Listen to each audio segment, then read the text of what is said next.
สบายดีพี่น้องสบายดีFCเด้ออีดาสบายดีปลาลูกนะดอกสบายดีปลาลูกถุงงามถุงงามสบายดีปลาลูกเด้อมือนี้มาหวานต่างๆคือเก่าเนาะพี่น้องมือที่สองมาเตรียมเห็ดใส่กอคือเก่าแต่ว่ามือนี้จะมานอนเนาะพี่น้องมานอนคืนหนึ่งแอบคนหน่อยนอนเพราะว่าสิปาดอันนั้นมือสิไปคายใส่กอค่ะสิป้าคนหน่อยไว้กับยาเนาะพี่น้องก็ได้สิมาแอบเพิ่นนอนกับยาเด้อมือแดงก็สิไปนอนกับยาเนาะคือนอนกับยาเนาะอยู่บ่อีดาอยู่บ่น้ำยาเด้ออยู่น้ำปูน้ำยาเนาะอยู่น้ำยาเด้อพอจะไปหาเงินเด้อพอกับแม่จะไปหาเงินเด้อแอบเนาะพี่น้องสิแอบเพิ่นมาอยู่น้ำยาเพราะว่าพ่อได้ไปหันมานี่สบายแน่เนาะ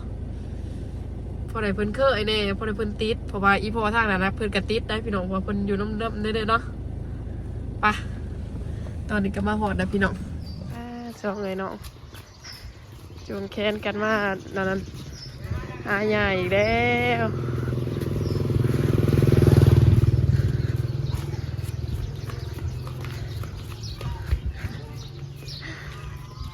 คนหน่อยเกือบก็บ่ได้ใส่ดื้อพี่น้องทำอิดกับว่าอันนี้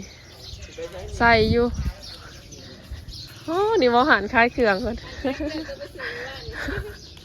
คล้ายอย่างตำมะฮุ่งปิ้งไก่ไปครับพี่มาไปบ่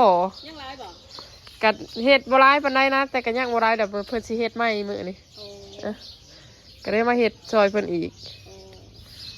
ไปย่างเอ้ยขึ้นเลยนะเตะสะดุดทันเลยเฮ้ยไปเด่นเกือบกับบริใส่ถ้ามีทันใส่เอาเร็ว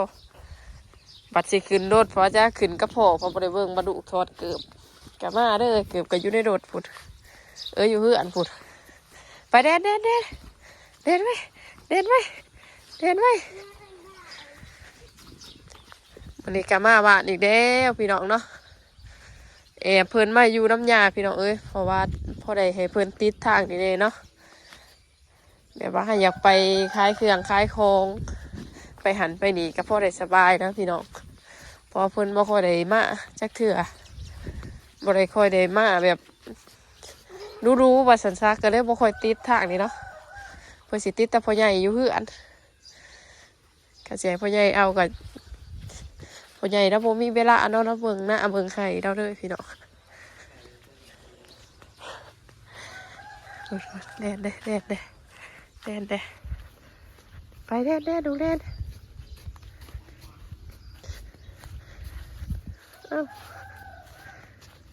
มื้อนี้สิบ้านนอนพร้อมเด้อพี่น้องพอเพิ่นให้เพิ่นแอบนอนกับย่าบ่าเพิ่นสินอนได้บ่นะ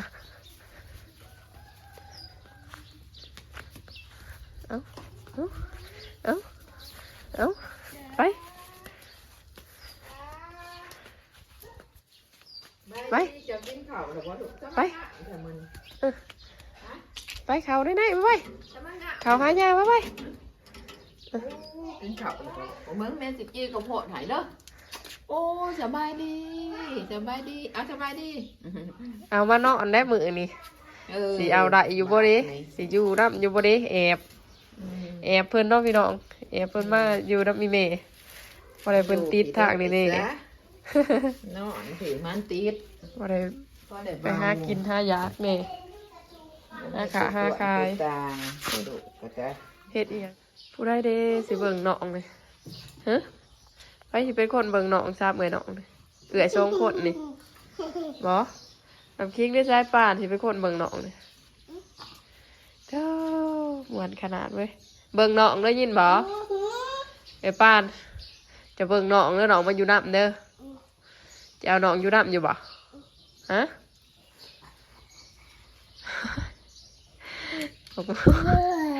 หมูไงอันนั้นหน่วยเดียวพากันไงกินปะนะกินน้ำกันกินดีๆได้จะมาสิเอามือน้องออกล่ะตาไข่น้องน้ำกระมวลอยู่เนาะเพิ่นมีหมูเคยมีเอื่อยป่านมีเอื่อยคิงเนาะพอได้บ่เงาผูดติดเดือยอยู่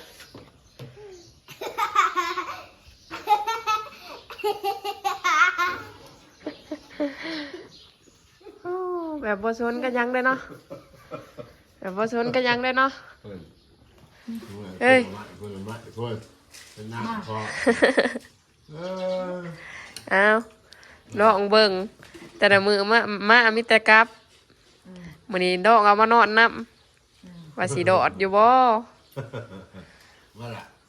แต่ว่าเพิ่นอยากให้ย่ำกลางคืนท่านอยากให้แบบ นั้นไม่ใหญ่หรอ ให้คัดหั่นนะให้บ่มื่นตา บ่ แต่สินอนก็ใหญ่บ่ลูกมื้อแดงฮะเออ ครับแม่ใหญ่ได้อลูกเด้อ คัดกินนุ่มซื่อๆเราก็มากินนุ่มกลางคืนเออเช้าสิไปหาเงินเด้อเอาน้องมาผากน้ำเด้ออีดาเบิ่งน้องเด้อดาเบิ่งน้องได้เฮ้ย มันแรกจะลืมไหน ลืมยังอีกล่ะ มานั่งกับผ่า ทานเด้อ แม่มันแรกก็เอาหนอกมานั่งกับเพื่อน ท่านเป็นสุดท้ายเนี่ย ทานใส่ปืนน้ำเพิ่นปืนยิงน้ำมือแดงสิแอบแต่มือแดงมือแดงนอนไฟนอนมันกับเมย์กับว่าได้มือแดงเนี่ยก็คือสบายเดี๋ยวนะแต่ว่าเพิ่นบ่ค่อยโซดอกพี่น้องเพิ่นบ่ค่อยติดเมย์แม่ว่าอยู่กับไผก็ได้หั้นนะกินใส่ข้าวนั่นติป้าทานั่งกินข้าวนั่งงามๆในตินั่งกินข้าวนะจะมาตากคักแท้ นี่ล่ะนั่งเป็นสิได้อลูกเด้อนั่งงับไปดีเฮ้ย จังสันตาบ่ะเวลาเฮ็ดเบิดมื้อ เบิดมือหอดเสาร์มืออื่น พอเช้าเอามานอนอยู่ดีมาแอบมาพึ่งคนหน่อยผมพี่น้อง คือกันอยู่กับกัน มันอยู่นำกันแต่ให้มันหูจักหักกันเนี่ยอันนี้มีแต่ตีกันแย่งกันอยู่ แต่สาวไว้นี่ มีแต่สร้างกันหยานกันดื้อหยาน สายปานหยันกันดื้อหยันแม่ หยานแม่หักเอื่อยร้ายหักน้องร้ายบ่หูจักเสียสละ เป็นนิสัยแบบนี้เคยแบบแต่ใดท้องเคยผู้เดียว เคยอยู่ผู้เดียว ก็อยากหักอยากให้หักเพิ่นผู้เดียวอยากให้แม่วันหักผู้เดียวอยากให้แม่ใหญ่หักเพิ่นผู้เดียว เอามาอยู่ค่ะเนี่ยมันจะสิจักแบ่งปันกัน บ่ไหลซ้อนดอกพี่เนาะบ้านบ่ให้หักผู้นั้นบ่ให้สร้างบ่มีผู้นั้นแล้วเดียวอันนั้นแม่สิบ่หักสิมันบ่ไหลซ้อนแต่ว่ามันเกิดจากบ่มีอีหยังคือจังซี่แต่น้องคิงมาอันนี้มาก็มีแต่อยากมีแต่บ่อยากให้แม่บ้านไปหัก แย่งความหักกัน ตามภาษาเด็กหน่อย ต้องฝึก กับปกติเลยนะ เข้าใจบางเทื่อมันก็เบาไปหั่นนะความจริงมันก็เฮาบ่ได้เบาจังแบบแต่ว่ามันก็เบาไปเองมันความคิดมันเอง ทางบางมื้อนี้คันมาเพิ่นบ่โซอยู่กับอีเมลได้ก็โอ้สบายแล้วพี่น้อง มันอยู่น้ำกันได้ค่ะให้มันฝึกอยู่น้ำกันนะเอ๋ยน้องค่ะมันก็ดีได้ค่ะมันอยู่น้ำกันมันหักกันนะมันห่วงกัน เคยอยู่นำกันแต่ยิงๆอันนี้ สมมุติพ่อแม่บ่อยู่มันก็อยู่น้ำกัน2 คนได้เบิ่งกันได้ ไอ้คิงมันก็บ่ได้ เอาว่าไอ้ตี้แม่บอกว่าอย่าให้น้องเล่นสบู่ชมพู น้องคิงก็บ่เคยมานอนสำใดสำหนึ่งบ่เคยมาจักเทื่อ บ่ได้เอาจักเทื่อนี่คิงก็น้องสิน้องเอา แต่ว่าก็สิง่ายลองน้ำพิงใหญ่เด้อ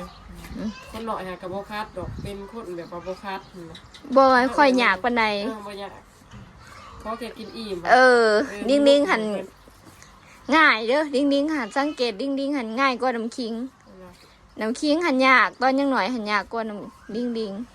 งอแงนะ เอ๊ะ แม่ไปมันมาอยู่ ใหญ่คือกันหั่นแหละใหญ่หันกับบ่อยากห่างพ่อห่างแม่พอดีได้น้ำพิง มันสุดแล้วใหญ่ก็บ่อยากห่างคงเพิ่นบ่เคยมาเฮ้ย มันสิอยู่ได้บ่เพราะว่ามันก็3มื้อผู้ได้บุญค่ะก็สิว่าเฮากับป้าแบบป้าโดนโดดนะ เนาะ เราพื้นค่ะได้เนาะ ร้องก็มันบ่ได้ปลาหรอกมาคือเก่า กับมาหันเด้แต่กับ สิมาเลิกนอนย่ามเพิ่นนอนแล้ว เพิ่นนอนแล้ว น้องเบิ่งฝึกต้องฝึกให้มันหัวจัก พอเพิ่นก็บ่ได้มาซั่นพอเพิ่นเห็นแล้วพอเห็นแค่บ่ให้นะนิ่งดี แม่ บ่ ก็ ให้ ดุเพิ่นมากติดพ่อน้ำคิงก็ยังบอกว่า อันคันพ่อสิไปไสก็บ่อยากให้ไปก็อยากนอนน้ำพ่อก็ย่านข่อยบ่ได้กอดพ่อ ติดพอร้ายของเด็ก เพราะว่าพ่อหันมากเอาเนาะแอะแยะบ่หายดุแต่ก็กอดดุหอมดุตลอดมันก็ติดเด็กเนาะ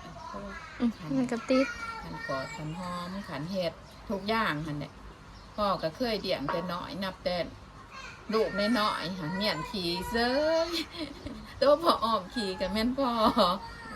อีหยังกับแม่นพ่อมัน โด บ่ ย ติด อีหยัง แนวนั้นในความสัมพันธ์พ่อแม่ ฮะ มันเฮาเห็ดไก่สิทธิ์ได้มันก็มีความอบอุ่นมันก็บ่อยากจากกัน แล้วก็จังหนึงกับพ่อบ่ฮะเอาดี พ่อบ่ค่อยตี เอาใจว่าจังซั่นแม่นี่ยังเขาเป็นผู้เบิ่งเลย เฮาก็ให้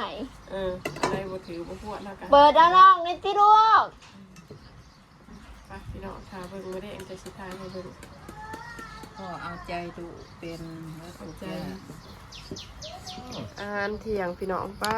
มือหน่อยๆลงก่อนหมู่ เนี่ยเป็นเหาะ สบายดีป้าลูกนะสบายดีป้าลูกสบายดีป้าลูกฉันตะบ แม่จะมา ฉันเด้อกินเกาเอิ้นป้าลูกกินเกาเนี่ย อันนี้ อาหารเที่ยงต่ออาหารเที่ยงพี่น้องจะเศร้าเขาเศร้าหมดเขาเพศแล้วก็เขาแดกอีกในคลิปเดียวนี่เดี๋ยวเราอยากเช็คกองให้กินผมอ่านมาเลยตำมะกุ้งฮะนอนก็นอนนะอาบน้ำเดี๋ยวมาอยากนอนกินไม่ละกินคำเปล่ากินเปล่า อี อิ่ม นะแม่ คำจนเหมือนพี่น้องเอ้ยเป็นวิตเป็นว่าหัวใจเหตุผลที่อยากมานอนพี่น้อง ยังสิเดียว อีกอย่างหนึ่งก็มันกับบริเวณจักเถื่ออันนั้นมันเดี๋ยวคำอันนั้นบริเวณเปิดได้สิที่ชุดหนึ่งเลยดิ สิทุกแล้วเนาะให้อยู่ให้กลัวสิเที่ยงคืนถ้าเราสิเที่ยงคืนนี่ใจมันคืนนี่มันอยากจนเที่ยงคืนแม่กันนะห้อง มันคือเป็นกันบริ เดี เว ยว ณกับ เดียวโอแล้วอีกอย่างน้อยหนึ่งนะคะ ก็ได้ มาเจนนี่เมื่อยรายนะโมบายเพิ่งไปตลาดเพิ่งตลาดผ่าเพิ่งมา คอยกันเมื่ออาศัยกรับ แต่ก็บ่มีแห้ง จนสิบริอาคนละมุ้งไว้ได้ว่าข้าว เมื่อยราย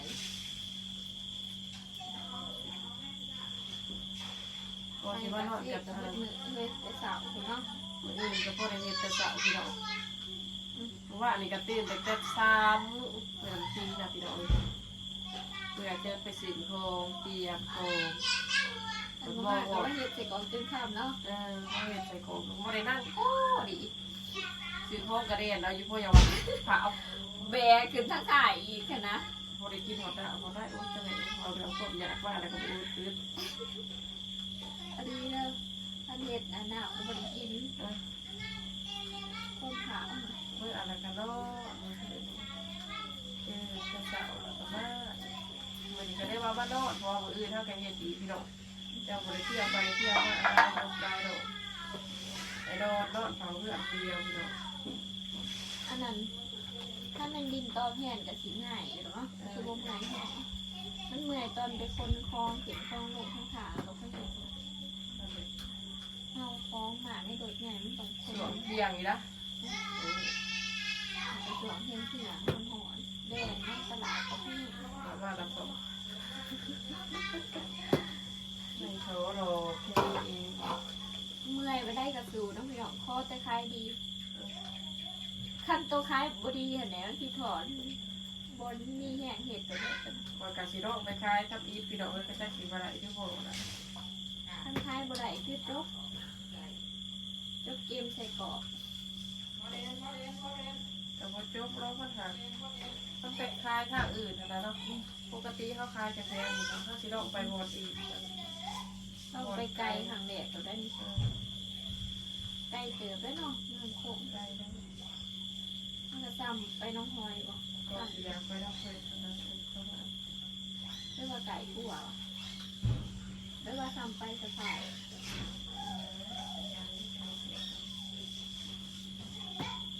น้องพลอยแล้วเนาะน้องใหม่จะจำไปน้องพลอย ดังบ่ได้ดูไปเนาะพี่น้องหน่อยไปมีแม่เอาอาบน้ำเนี่ยสองสาม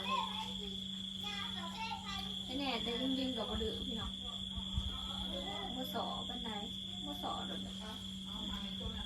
บ่ค่อยห้องแง่หายน่ะหายนี่หั่นนะบ่ได้เฮ็ดเวียก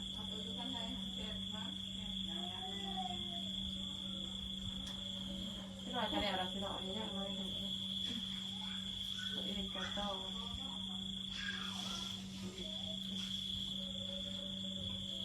ป้าใครดีปุ๊บยิงนะคะเป็นตัวหน่อยก็คือหนาวนะคือหนาวค่อยสีหนาวถ้าหมันอากาศหนาว อย่างเดียวที่ต้องการคือหมุยหัวเนาะ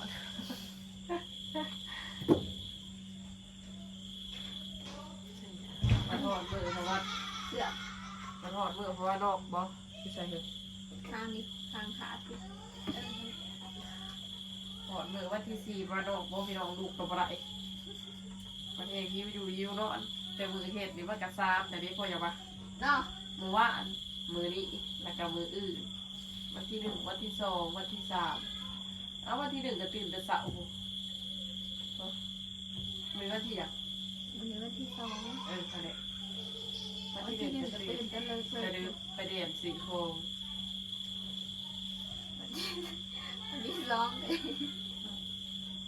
เห็นวันนี้วันที่2ก็สิบ่เลิกปานใด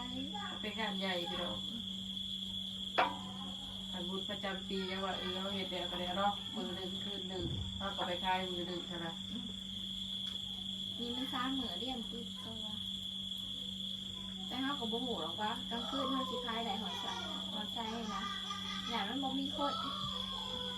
ฉันมีเวลาก็จะไปเบิ่งทำเด็กมืออื่นไปถ่ายคลิปไปเบิ่งสถานที่ ทำที่คล้ายของ แต่ว่าก็ไปเบิ่งก็ดีแล้วมันเข้าใจมันโยม หูว่าเขาจะเอาของไปจะได้เนาะหูหมองหูที่นะเชื่อว่าเขาให้จองลวงหนาเพราะได้ไปจองไหวจะดีตัวกันเดินไปข้าวเดียว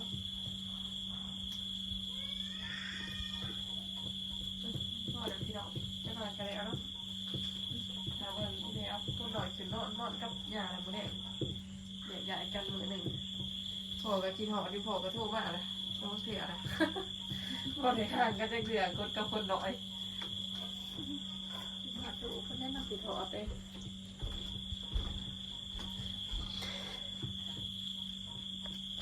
เน่ปิดกับอะไรเลย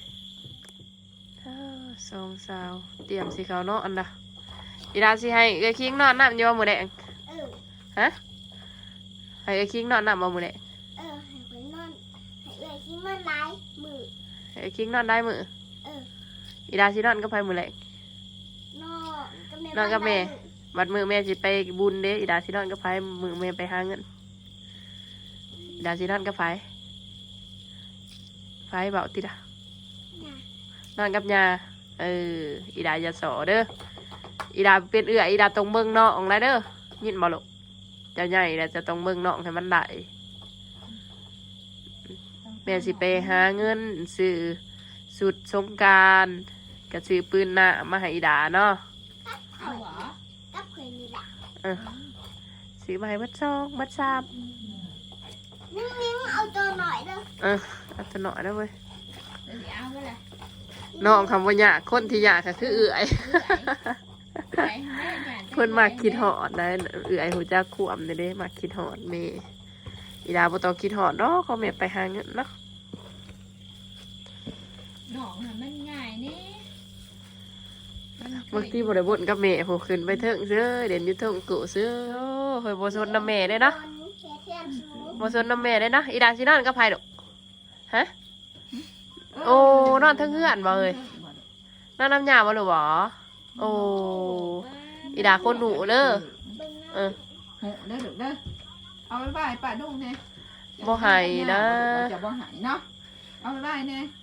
มีแต่แบบว่า บ๊ายบาย เออ เพิ่นมาคัดกลางคืนคัดกินนุ่มแค่นั้นแหละแต่บ่เคยคัดหาแม่เอาลองเบิ่งคาแม่นเพิ่นให้แง่ๆมีแต่เอานุ่มใส่ปากแล้วก็ได้เอาแง่ๆเอานุ่มใส่ปากแล้วก็ได้เอาได้อยากนอนแฮกนะบางทีตาเบื่ออยู่ไปนอนเด้อนอนกันยาเด้อ เพื่อนหน่อยเป็นน้องไหนประตูหน่อยเป็นน้องอ้าว เออ เพื่อนมา นอนกันยาเด้อบ๊ายบาย โทรศัพท์ให้เบิ่ง บายอ่ะกอดย่ากอดย่า เอากอดนะ กอดเด้ กอดแน่นี่ กอดข้อเด้ นะกอด กอดข้อกอดข้อขึ้นนอนเด้อ อยู่นะ เออ บ๊ายบายบ๊ายบาย บายบ่ได้วนกับแม่เบิดมื้อ น้ำหูได้อีกอ่ะ อีด่านอนเด้อตื่นขึ้นมาพอกันเนาะไปบ๊ายบายอีด่านอนเด้อคนหูเด้อกินปูเด้อกินปูอิ่มๆนอนเด้อไปยักหน้าอย่างเดียวไป ไป มันสิซ้อมถุบเด้อ เอายืนเลยปุ๊บดีอ่ะ เด้อตะโปงอีหยังอ่ะนะ ปะอีหยังโดดเดือมได้แล้วซื้อมาแล้วอยู่อันน่ะเมืองนอก โอ้หาวเราพูด เบาซุกเป็น ไป ไปบัดนี้ บ๊ายบาย สายป่าน ช่วงแบบนี้เคยกับ อย่ามาเบิ่งว่านอนอยู่ไซเนาะพี่น้องสองเอ้ยเนาะเอาเพิ่นหอมไว้ดูของพุ่นนี่โอ้หอมอาซุกหอมเก่าอาซุกเด้อเฮ้ยวันนอน ต้องเดือนมึง คักนะเออนอนเด้อยินว่านอนก่อนแม่ดอกเด้อ นอนกับเอฟป่านเด้เดี๋ยวไปเบิ่งคนหน่อย นอนอยู่ห้องอีเมเนาะพี่น้องแบบว่าเมย์บ่ได้บ่นได้กล่อมน้ำพอดีได้ดิเพิ่นบ่อยากนะเพิ่นนอนกับไผก็ได้เพิ่นบ่ได้งอแงหาเมเนาะเด้อรับปุ๋ยเซลวาดบ่ได้สวนน้ำยางคนสด สด สบายเนาะพี่น้อง เธออยากป้าโลก คันเอ กับไป ต้นอยู่เนาะหรือต้นเดิมเกิด เลิกมันก็แอบไปนั่นแหละ ลองเบิ่งแต่ว่ามักไห้กลางคืนไห้ก็มีแต่เอานุ่มให้กินแต่ก็ได้เอาไห้แบบคาดบ่มื่นตาหั่นนะ นุ่มให้ คัดเอาใส่อีกบ่นุ่มค่ะเอามาเตรียมบะอีกบ่หรือว่าเอาซ้ำหนัก เดี๋ยวขอเอาขึ้นมาให้เอาไว้เพราะว่ากินนุ่มรู้กลางคืนนะ หัว บางคืนก็บ่เป็นแพ็คบ่ โอ้ กินดูรับเพิ่นกำลังตาก ดุใหญ่ ของข่อย ใหญ่หน่อยใหญ่ ของข่อยกันหน่อยใหญ่กำลังเดี่ยวพี่น้องตอนนี้จักถุ่มเพิ่ง2 ถุ่มกลัวนิดๆเนาะ คือว่าเดี๋ยวไหวขนาด คือว่าเดี๋ยวไว้ได้มื้อนี้ บ่ได้ขนาดหรอกเดี๋ยวไหว เดี๋ยวไว้เด้อเนาะ อ๋อเที่ยงคืน เจ้าพี่น้องเพิ่นว่าเดี๋ยวเอาไว้ไม่ต้องคิงแต่ตาเสียบอยู่เตรียมดุยมืออื่นมือหื้อเนาะพี่น้องก็ขอบ่ขอหยังหรอกขอให้ แต่ก็แบบเที่ยงคืน สุขภาพแข็งแรงไปสะดวกมาสบายแค่นั้นแหละเตรียมของเตรียมอาญาบัดมือสิคายเพอบ่จัก เจ็บท้องมุดจักเกือบขาดตาย บ่เลยไปพอดีเนาะ